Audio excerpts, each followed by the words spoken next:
The Story of Civilization, Volume 4, The Age of Faith, Part 1, by Will Durant. Continued, Cassette 2, Side 1. Slavery was slowly declining. In a developed civilization, nothing can equal the free man's varying wage, salary, or profit as an economic stimulus. Slave labor had paid only when slaves were abundant and cheap. Their cost had risen since the legions had ceased to bring home the human fruits of victory. Escape was easy for the slaves now that government was weak. Besides, slaves had to be cared for when they ailed or aged. As the cost of slaves mounted, the owner protected his investment in them by more considerate treatment. But the master still had within limits the power of life and death over his chattels, could use the law to recapture fugitive slaves, and could have his sexual will with such of them, male or female, as pleased his ambidextrous fancy. Paulinus of Pella complimented himself on the chastity of his youth when, "I restrained my desires, never accepted the love of a free woman, and contented myself with that of female slaves in my household." The majority of the rich now lived in their country villas, shunning the turmoil and rabble of the towns. Nevertheless, most of Italy's wealth was still drawn to Rome. The great city was no longer a capital and seldom saw an emperor, but it remained the social and intellectual focus of the West. And here was the summit of the new Italian aristocracy, not as of old an hereditary caste, but periodically recruited by the emperors on the basis of landed wealth. Though the Senate had lost some of its prestige and much of its power, the senators lived in splendor and display. They filled with competence important administrative posts and provided public games out of their private funds. Their homes were congested with servants and expensive furniture. One carpet cost $400,000. The letters of Symmachus and Sidonius, the poetry of Claudian, revealed the fairer side of that lordly life, the social and cultural activity, the loyal service of the state, the genial friendliness, the fidelity of mates, the tenderness of parental love. A priest of Marseille in the 5th century painted a less attractive picture of conditions in Italy and Gaul. Salvian's book On the Government of God, circa 450, addressed itself to the same problem that generated Augustine's City of God and Orosius's History Against the Pagans. How could the evils of the barbarian invasions be reconciled with a divine and beneficent providence? These sufferings, Salvian answered, were a just punishment for the economic exploitation, political corruption, and moral debauchery of the Roman world. No such ruthless oppression of poor by rich, he assures us, could be found among the barbarians. The barbarian heart is softer than the Romans, and if the poor could find vehicles, they would migrate en masse to live under barbarian rule. Rich and poor, pagan and Christian within the empire, says our moralist, are alike sunk in a slough of immorality rarely known in history.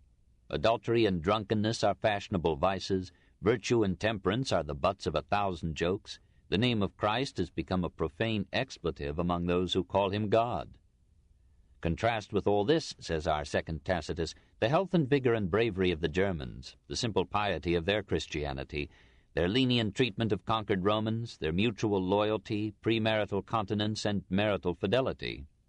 The Vandal chieftain Gaiseric, on capturing Christian Carthage, was shocked to find a brothel at almost every corner. He closed these dens and gave the prostitutes a choice between marriage and banishment. The Roman world is degenerating physically, has lost all moral valor, and leaves its defense to mercenary foreigners. How should such cowards deserve to survive? The Roman Empire, Salvian concludes, is either dead or drawing its last breath, even at the height of its luxury and games. Moritur et ridet. It laughs and dies. It is a terrible picture, obviously exaggerated. Eloquence is seldom accurate. Doubtless then as now, virtue modestly hid its head and yielded the front page to vice, misfortune, politics, and crime. Augustine paints almost as dark a picture for a like moralizing end. He complains that the churches are often emptied by the competition of dancing girls displaying in the theaters their disencumbered charms. The public games still saw the slaughter of convicts and captives to make a holiday. We surmise the lavish cruelty of such spectacles when Symmachus writes that he spent $900,000 on one celebration, and that the 29 Saxon gladiators who were scheduled to fight in the arena cheated him by strangling one another in compact suicide before the games began. In 4th century Rome, there were 175 holidays in the year, 10 with gladiatorial contests, 64 with circus performances, the rest with shows in the theaters. The barbarians took advantage of this passion for vicarious battle by attacking Carthage, Antioch, and Trier while the people were absorbed at the amphitheater or the circus. In the year 404, a gladiatorial program celebrated at Rome the dubious victory of Stilicho at Pollentia. Blood had begun to flow when an Oriental monk, Telemachus, leaped from the stands into the arena and demanded that the combats cease. The infuriated spectators stoned him to death, but the Emperor Honorius, moved by the scene, issued an edict abolishing gladiatorial games. Circus races continued till 549, when they were ended by the exhaustion of the city's wealth in the Gothic Wars. Culturally, Rome had not seen so busy an age since Pliny and Tacitus. Music was the rage. Ammianus complains that it had displaced philosophy and had turned the libraries into tombs. He describes gigantic hydraulic organs and lyres as large as chariots. Schools were numerous. Everyone, says Symmachus, had an opportunity to develop his capacities. The universities of professors paid by the state taught grammar, rhetoric, literature, and philosophy to students drawn from all the western provinces, while the encompassing barbarians patiently studied the arts of war. Every civilization is a fruit from the sturdy tree of barbarism and falls at the greatest distance from the trunk. Into this city of 1,000,000 souls, about the year 365, came a Syrian Greek of noble birth and handsome figure, Ammianus Marcellinus of Antioch. He had been a soldier on the staff of Ursicinus in Mesopotamia as an active participant in the wars of Constantius, Julian, and Jovian. He had lived before he wrote. When peace came in the East, he retired to Rome and undertook to complete Livy and Tacitus by writing the history of the empire from Nerva to Valens. He wrote a difficult and involved Latin, like a German writing French. He had read too much Tacitus and had too long spoken Greek. He was a frank pagan, an admirer of Julian, a scorner of the luxury that he ascribed to the bishops of Rome. But for all that he was generally impartial, praised many aspects of Christianity, and condemned Julian's restriction of academic freedom as a fault to be overwhelmed with eternal silence. He was as well educated as a soldier can find time to be. He believed in demons and theurgy, and quoted in favor of divination its arch-opponent Cicero. But he was, by and large, a blunt and honest man, just to all factions and men. No wordy deceit adorns my tale, but untrammeled faithfulness to facts. He hated oppression, extravagance, and display, and spoke his mind about them wherever found. He was the last of the classic historians. After him, in the Latin world, there were only chroniclers. In that same Rome, whose manners seemed to Ammianus snobbish and corrupt, Macrobius found a society of men who graced their wealth with courtesy, culture, and philanthropy. He was primarily a scholar, loving books and a quiet life. In 399, however, we find him serving as vicarius, or imperial legate, in Spain. His commentary on Cicero's Dream of Scipio became a popular vehicle of Neoplatonist mysticism and philosophy.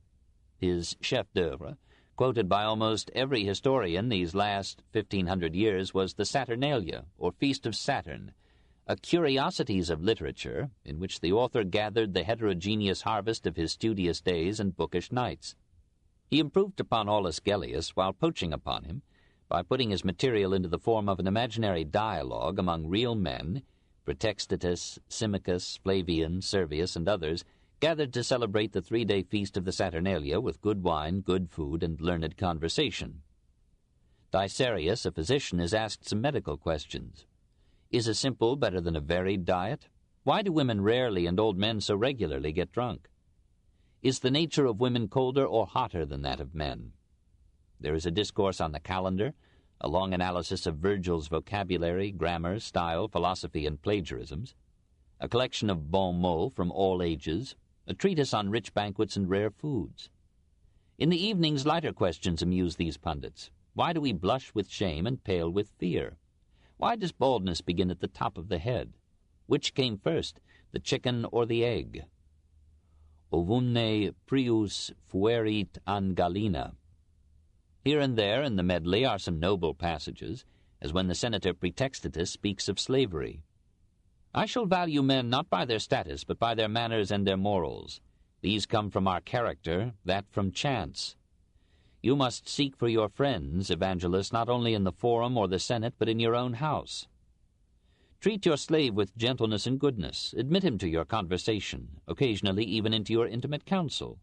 Our ancestors, removing pride from the master and shame from the slave, called the former pater familias, the latter familiaris, that is, one of the family. Your slaves will respect you more readily than they will fear you. It was some such circle as this that, about 394, welcomed into its number a poet destined to sing the swan song of Rome's magnificence. Claudius Claudianus, like Ammianus, was born in the East and spoke Greek as a mother tongue, but he must have learned Latin at an early age to write it so fluently well. After a short stay in Rome, he went to Milan, found a place on Stilicho's staff, became unofficial poet laureate to the Emperor Honorius, and married a lady of birth and wealth. Claudian had an eye to the main chance and did not propose to be buried in Potter's Field. He served Stilicho with melodious panegyrics and with savagely vituperative poems against Stilicho's rivals. In 400 he returned to Rome and was gratefully acclaimed when, in a poem on the consulate of Stilicho, he wrote for the eternal city a eulogy worthy of Virgil himself. Consul all but peer of the gods, protector of a city greater than any that on earth the air encompasses, whose amplitude no eye can measure, whose beauty no imagination can picture, whose praise no voice can sound, who raises a golden head under the neighboring stars, and with her 7 hills imitates the 7 regions of heaven. Mother of arms and of law, who extends her sway over all the earth, and was the earliest cradle of justice. This is the city which, sprung from humble beginnings, has stretched to either pole, and from one small place extended its power so as to be coterminous with the light of the sun. 'Tis she alone who has received the conquered into her bosom, and like a mother, not an empress, protected the human race with a common name, summoning those whom she has defeated to share her citizenship, and drawing together distant races with bonds of affection. To her rule of peace we owe it that the world is our home, that we can live where we please, and that to visit Thule and explore its once dreaded wilds is but a sport. Thanks to her, all and sundry may drink the waters of the Rhone and quaff Orontes' stream. Thanks to her, we are all one people. The grateful Senate raised a statue to Claudian in Trajan's Forum as to the most glorious of poets, who had united Virgil's felicity with Homer's power. After further verses in honor of remunerative subjects, Claudian turned his talents to the rape of Proserpine, and told the old tale with haunting pictures of land and sea, and a tender note that recalls the Greek love romances of the time. In 408 he learned that Stilicho had been assassinated, and that many of the general's friends were being arrested and executed. We do not know the remainder of his story. In Rome, as in Athens and Alexandria, substantial pagan minorities survived, and 700 pagan temples were still standing at the end of the 4th century. Jovian and Valentinian I do not seem to have closed the temples opened by Julian. The Roman priests still, in 394, met in their sacred colleges, the Lupercalia were celebrated with their old half-savage rites, and the Via Sacra now and then resounded with the prescient bellowing of oxen driven to sacrifice. The most highly respected of Rome's latter-day pagans was Vettius Praetextatus, leader of the pagan majority in the Senate. All men admitted his virtues: integrity, learning, patriotism, fine family life. Some compared him to old Cato and Cincinnatus. Time remembers better his friend Symmachus, who lived from 345 to 410, whose letters paint so pleasant a picture of that charming aristocracy which thought itself immortal on the eve of death. Even his family seemed immortal. His grandfather had been consul in 330, his father prefect in 364. He himself was prefect in 384, and consul in 391. His son was a praetor, his grandson would be consul in 446, his great-grandson would be consul in 485, his great-great-grandsons would both be consuls in 522. His wealth was immense. He had 3 villas near Rome, 7 others in Latium, 5 on the Bay of Naples, others elsewhere in Italy, so that he could travel up and down the peninsula and be everywhere at home. No one is recorded as having grudged him this wealth, for he spent it generously, and redeemed it with a life of study, public service, blameless morals, and 1,000 acts of inconspicuous philanthropy. Christians as well as pagans, barbarians as well as Romans, were among his faithful friends. Perhaps he was a pagan before he was a patriot. He suspected that the culture that he represented and enjoyed was bound up with the old religion, and he feared that the one could not fall without the other.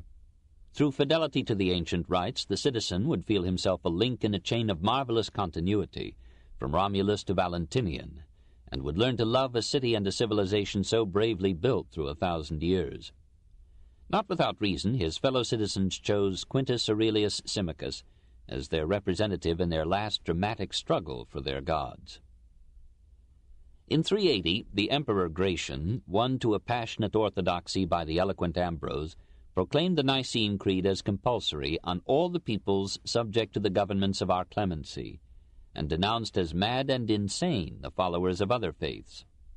In 382 he ordered an end to payments by the imperial or municipal treasuries for pagan ceremonies, Vestal virgins or priests, confiscated all lands belonging to temples and priestly colleges, and bade his agents remove from the Senate House in Rome that statue of the goddess Victory which Augustus had placed there in 29 B.C., and before which 12 generations of senators had taken their vows of allegiance to the emperor. A delegation headed by Symmachus was appointed to the Senate to acquaint Gratian with the case for Victoria. Gratian refused to receive them and ordered Symmachus banished from Rome, this in 382. In 383 Gratian was killed, and the hopeful Senate sent a deputation to his successor. The speech of Symmachus before Valentinian II was acclaimed as a masterpiece of eloquent pleading. It was not expedient, he argued, to end so abruptly religious practices that had through a millennium been associated with the stability of social order and the prestige of the state. After all, what does it matter by what road each man seeks the truth? By no one road can man come to the understanding of so great a mystery. Uno itinere non potest pervenire ad tam grande secretum. The young Valentinian was moved. Ambrose tells us that even the Christians in the imperial council advised the restoration of the Statue of Victory. But Ambrose, who had been absent on a diplomatic mission for the state, overruled the council with an imperious letter to the emperor. He took up one by one the arguments of Symmachus and countered them with characteristic force. In effect, he threatened to excommunicate the ruler if the plea should be granted. "You may enter the churches, but you will find no priest there to receive you, or will you find them there to forbid you entrance?" Valentinian denied the Senate's appeal. The pagans of Italy made a last effort in 393, risking all on revolution. The half-pagan emperor Eugenius refused recognition by Theodosius, and hoping to enlist the pagans of the West in his defense, restored the Statue of Victory, and boasted that after defeating Theodosius he would stable his horses in Christian basilicas. Nicomachus Flavianus, son-in-law of Symmachus, led an army to support Eugenius, shared in the defeat, and killed himself. Theodosius marched into Rome and compelled the Senate to decree the abolition of paganism in all its forms in 394. When Alaric sacked Rome, the pagans saw in the humiliation of the once lordly city the anger of their neglected gods. The war of the faiths broke the unity and morale of the people, and when the torrent of invasion reached them, they could only meet it with mutual curses and divided prayers. 4. The Barbarian Flood. As a postscript to the assassination of Stilicho, Olympius ordered the slaughter of thousands of Stilicho's followers, including the leaders of his barbarian legions. Alaric, who had awaited his opportunity behind the Alps, seized it now.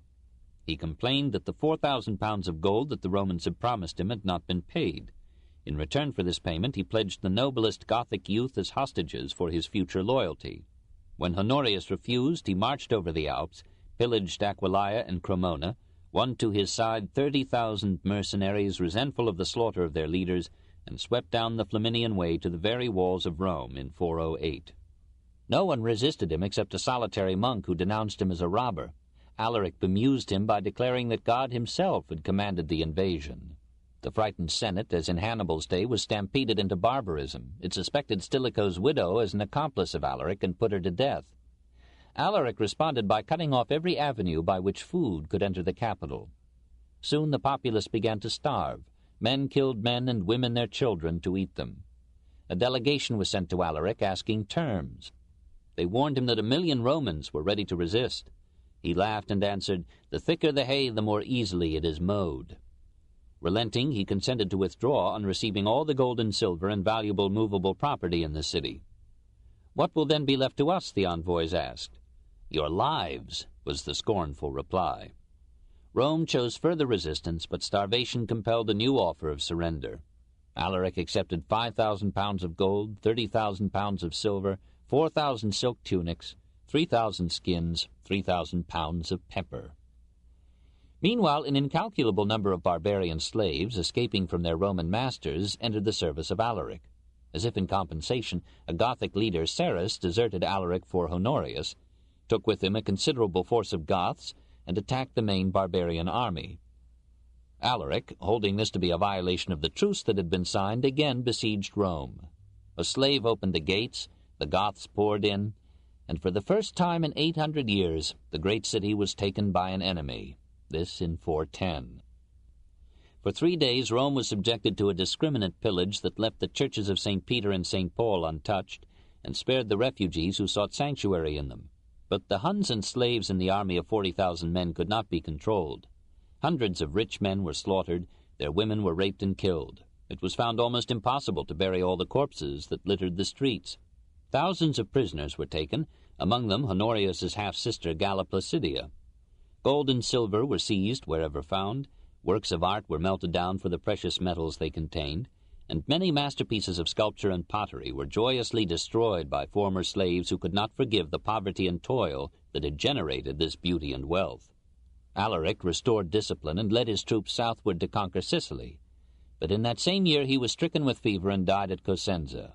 Slaves diverted the flow of the river Busento to bear a secure and spacious grave for him. The stream was then brought back to its course, and to conceal the spot the slaves who had performed these labors were slain. Ataeolf, or Adolf, Alaric's brother-in-law, was chosen to succeed him as king. He agreed to withdraw his army from Italy on condition that he should be given Placidia in marriage, and that his Visigoths, as Foederati of Rome, should receive southern Gaul, including Narbonne, Toulouse, and Bordeaux, for their self-governed realm. Honorius refused the marriage. Placidia consented. The Gothic chieftain proclaimed that his ambition was not to destroy the Roman Empire, but to preserve and strengthen it. He marched his army out of Italy, and by a judicious mixture of diplomacy and force founded the Visigothic kingdom of Gaul, theoretically subject to the empire, and with its capital at Toulouse, this in 414. A year later he was assassinated. Placidia, who loved him, wished to remain a perpetual widow, but was awarded by Honorius to the general Constantius. After the death of Constantius in 421 and Honorius in 423, Placidia became regent for her son Valentinian III, and for 25 years ruled the empire of the West with no discredit to her sex.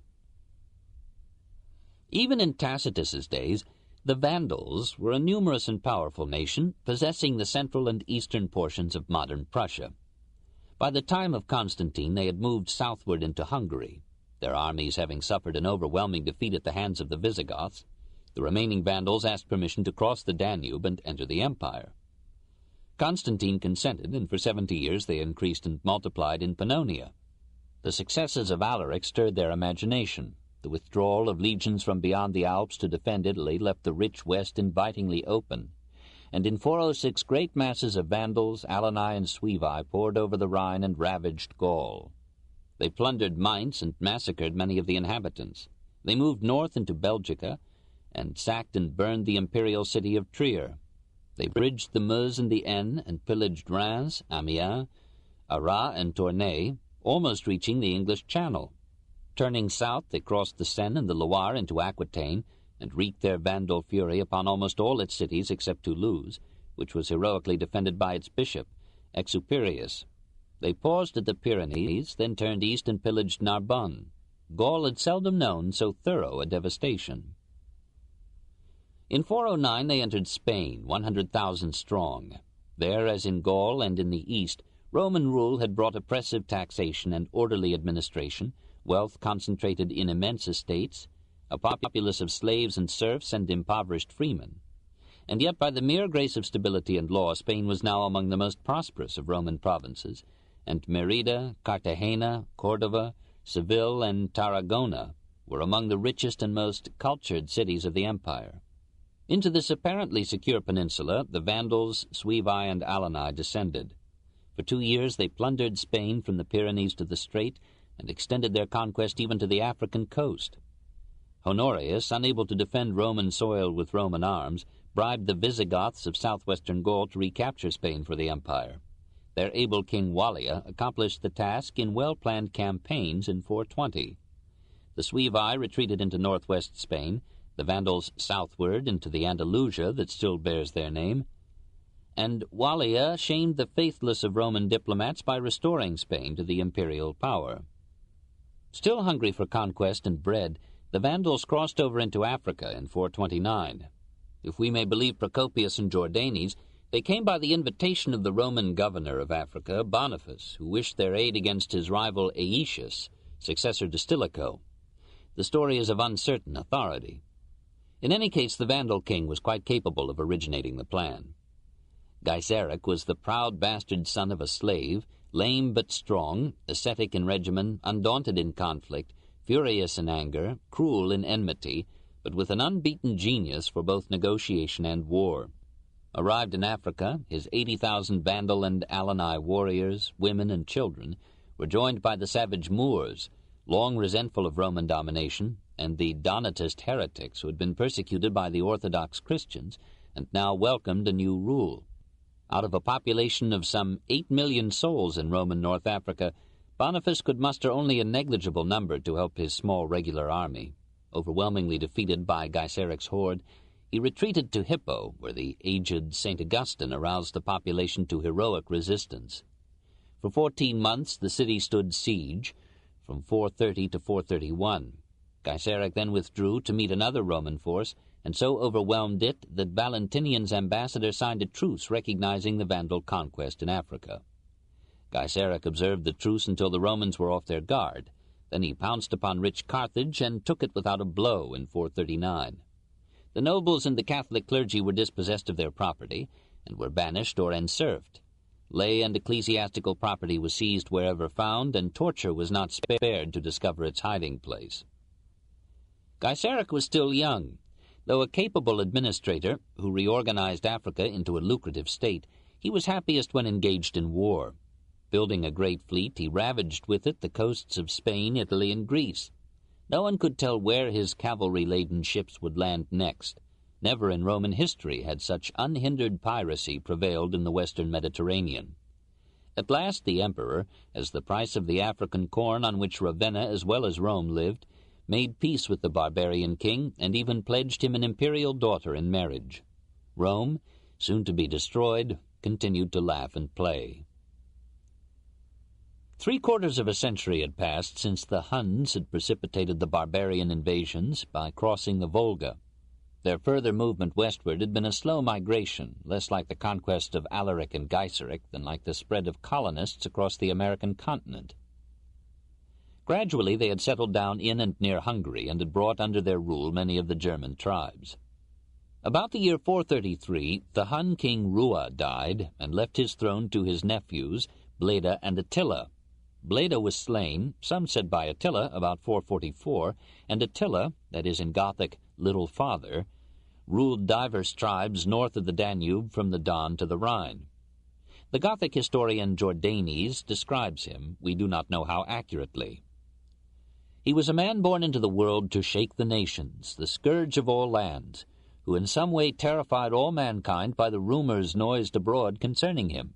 He was haughty in his walk, rolling his eyes hither and thither so that the power of his proud spirit appeared in the movement of his body. He was indeed a lover of war, yet restrained in action, mighty in counsel, gracious to suppliants, and lenient to those who were once received under his protection. He was short of stature, with a broad chest and a large head. His eyes were small, his beard was thin and sprinkled with gray. He had a flat nose and a swarthy complexion, revealing his origin. He differed from other barbarian conquerors in trusting to cunning more than to force. He ruled by using the heathen superstitions of his people to sanctify his majesty. His victories were prepared by the exaggerated stories of his cruelty which perhaps he had himself originated. At last even his Christian enemies called him the scourge of God, and were so terrified by his cunning that only the Goths could save them. He could neither read nor write, but this did not detract from his intelligence. He was not a savage. He had a sense of honor and justice, and often proved himself more magnanimous than the Romans. He lived and dressed simply, ate and drank moderately, and left luxury to his inferiors, who loved to display their gold and silver utensils, harness and swords, and the delicate embroidery that attested the skillful fingers of their wives. Attila had many wives, but scorned that mixture of monogamy and debauchery which was popular in some circles of Ravenna and Rome. His palace was a huge log house, floored and walled with planed planks, but adorned with elegantly carved or polished wood, and reinforced with carpets and skins to keep out the cold. His capital was a large village, probably on the site of the present Buda, a city which until our century was by some Hungarians called Etzelnberg, the city of Attila. He was now, in 444, the most powerful man in Europe. Theodosius II of the Eastern Empire and Valentinian of the Western both paid him tribute as a bribe to peace, disguising it among their peoples as payments for services rendered by a client king. Able to put into the field an army of 500,000 men, Attila saw no reason why he should not make himself master of all Europe and the Near East. In 441 his generals and troops crossed the Danube, captured Sirmium, Singidunum, now Belgrade, Nisus, now Nish, and Sardica, now Sofia, and threatened Constantinople itself. Theodosius II sent an army against them. It was defeated, and the Eastern Empire won peace only by raising its yearly tribute from 700 to 2,100 pounds of gold. In 447 the Huns entered Thrace, Thessaly, and Scythia, now southern Russia, sacked 70 towns, and took thousands into slavery. The captured women were added to the wives of the captors, and so began generations of blood mixture that left traces of Mongol features as far west as Bavaria. These Hun raids ruined the Balkans for 4 centuries. The Danube ceased for a long time to be a main avenue of commerce between east and west, and the cities on its banks decayed.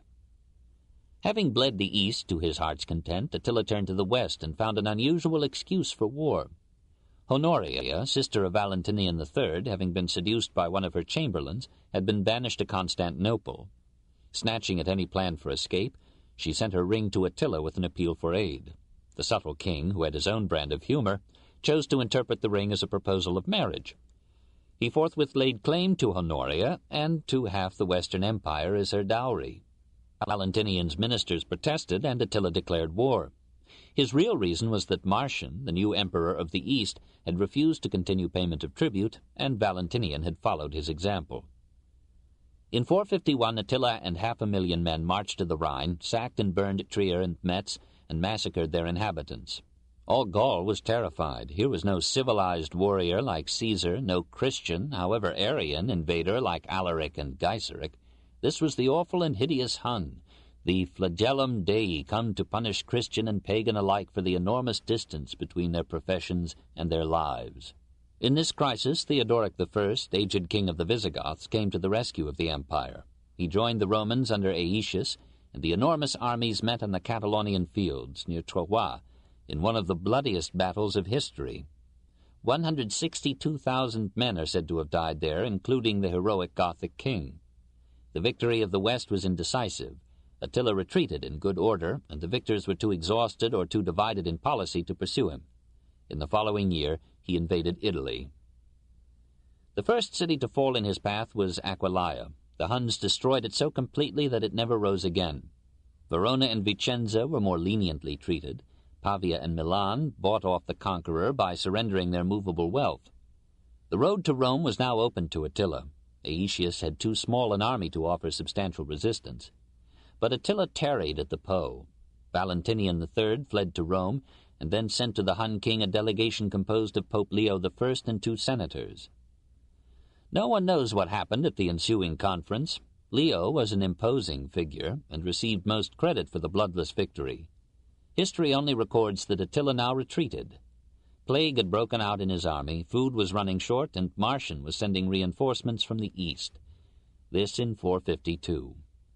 Attila marched his horde back over the Alps to his Hungarian capital, threatening to return to Italy in the next spring unless Honoria should be sent him as his bride. Meanwhile, he consoled himself by adding to his harem a young lady named Ildiko, the frail historic basis of the Nibelungenlied's Kriemhild. He celebrated the wedding with an unusual indulgence in food and drink. On the morrow he was found dead in bed beside his young wife. He had burst a blood vessel, and the blood in his throat had choked him to death. This in 453. His realm was divided among his sons, who proved incompetent to preserve it. Jealousies broke out among them. The subject tribes refused their allegiance to a disordered leadership, and within a few years the empire that had threatened to subdue the Greeks and the Romans, the Germans and the Gauls, and to put the stamp of Asia upon the face and soul of Europe, had broken to pieces and melted away. 5. The Fall of Rome. Placidia having died in 450, Valentinian III was free to err in the first person. As Olympius had persuaded Honorius to kill Stilicho, who had stopped Alaric at Pollentia, so now Petronius Maximus persuaded Valentinian to kill Aetius, who had stopped Attila at Troyes. Valentinian had no son, and resented the desire of Aetius to espouse his son to Valentinian's daughter Eudocia. In a mad seizure of alarm, the emperor sent for Aetius and slew him with his own hand. This in 454.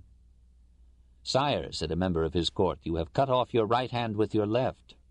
A few months later, Petronius induced two of Aetius's followers to kill Valentinian.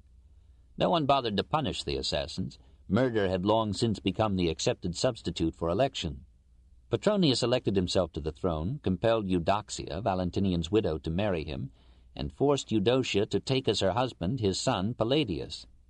If we may believe Procopius, Eudoxia appealed to Gaiseric as Honoria had appealed to Attila. Gaiseric had reasons for responding. Rome was rich again despite Alaric, and the Roman army was in no condition to defend Italy. The Vandal king set sail with an invincible armada in 455. Only an unarmed pope, accompanied by his local clergy, barred his way between Ostia and Rome. Leo was not able this time to dissuade the conqueror, but he secured a pledge against massacre, torture, and fire. For 4 days the city was surrendered to pillage. Christian churches were spared, but all the surviving treasures of the temples were taken to the Vandal galleys. The gold tables, 7-branched candlesticks, and other sacred vessels of Solomon's temple, brought to Rome by Titus 4 centuries before, were included in these spoils.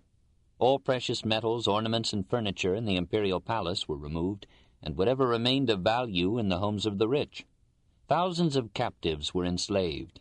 Husbands were separated from wives, parents from children. Gaiseric took the Empress Eudoxia and her 2 daughters with him to Carthage, married Eudocia to his son Huneric, and sent the Empress and Placidia, the younger, to Constantinople at the request of the Emperor Leo I. All in all, this sack of Rome was no indiscriminate vandalism, but quite in accord with the ancient laws of war. Carthage had leniently revenged the Roman ruthlessness of 146 B.C. Chaos in Italy was now complete. A half-century of invasion, famine, and pestilence had left thousands of farms ruined, thousands of acres untilled, not through exhaustion of the soil, but through the exhaustion of man. St. Ambrose, circa 420, mourned the devastation and depopulation of Bologna, Modena, Piacenza. Pope Galatius, circa 480, described great regions of northern Italy as almost denuded of the human species. Rome itself had shrunk from 1,500,000 souls to some 300,000 in 1 century. All the great cities of the empire were now in the east. The Campagna around Rome, once rich in villas and fertile farms, had been abandoned for the security of walled towns. The towns themselves had been contracted to some 40 acres as a means of economically walling them for defense, and in many cases the walls were improvised from the debris of theaters, basilicas, and temples that had once adorned the municipal splendor of Italy. In Rome some wealth still remained even after Gaiseric, and Rome and other Italian cities would recover under Theodoric and the Lombards.